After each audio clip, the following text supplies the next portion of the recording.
Hi, hi everyone. It is me, Xena here. Xena Pappas here. Xena Amphipolis or Xena Fighter Aldeling here. And today I'm going to talk about this flying ring that comes with me. Now, we all know that George Lopez, which that's his handle, and he goes by Mr. Incredible or Lord Flawless or Lord Wonderful is his fairway's name. He somehow got my flying ring and my sword to be in my hand in every film that he made so far. I don't know how he's done it. Either he over sticky oozes the flying ring to my hand or the sword to my hand, because that's the only way. So that's the only way I can think that he can get it done.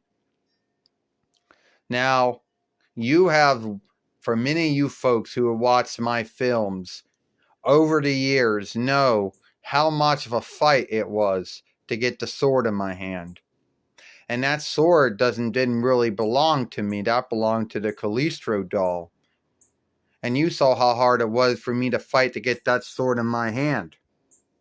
You also know this flying ring, came with this doll that I got some time years back in 2001 while from the Big Bad Toy Shop. So you know that it was made for this doll. But for whatever ground, sake or why, it does not want to go in. And I can fight it, and it'll just keep not going in the hand. And there'll be like one rare time where I can get it to be in the hand, and then wakefulness will make it fall, and then I'll have to fight all over again. So I don't know how he does it, to be earnest with you.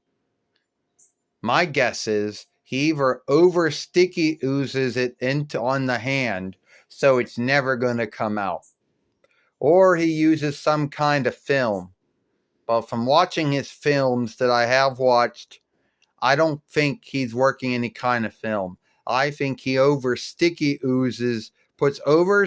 ooze on the hand.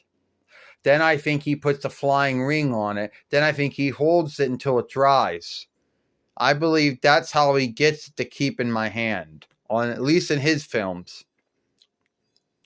But he's never told me if that's what he does or not. But I'm just making a guess that's what he does. Let me know if that's what you do, because that's what I believe he does.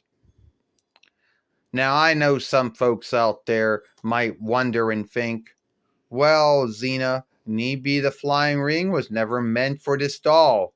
That's bullshit, because when I got this doll back in the day, 2001 YL, what came with it was that sword that doesn't want to fit in my hand unless I keep fighting it, and it falls out half of the time. And also that flying ring that I got to put around my shoulder, because neither of these hands can hold it.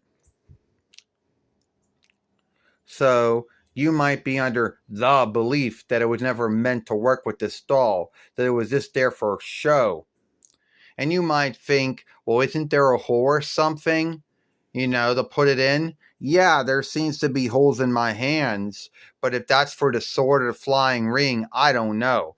Because there doesn't seem to be anything on this ring that makes it stick to the hand.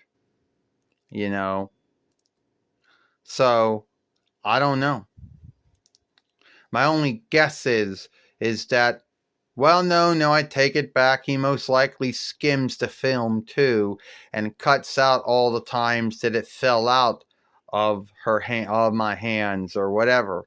But that can't be it. I think he puts over sticky ooze on the hand that he wants the flying ring to be in, that he wants the sword to be in, and that's how it works. I believe that's what he's doing. He's never told me he never told me if that's true, but I'm just making a guess that that's what I believe that he does it. So that's really what this film's all about. About this flying ring that was made for this doll doesn't want to go in either hand, and you got to fight it to get it to go in the hand. When it does, then it falls out. You know? So that's it. You know, give this film a like, share and playlist this film, and I'll see you later.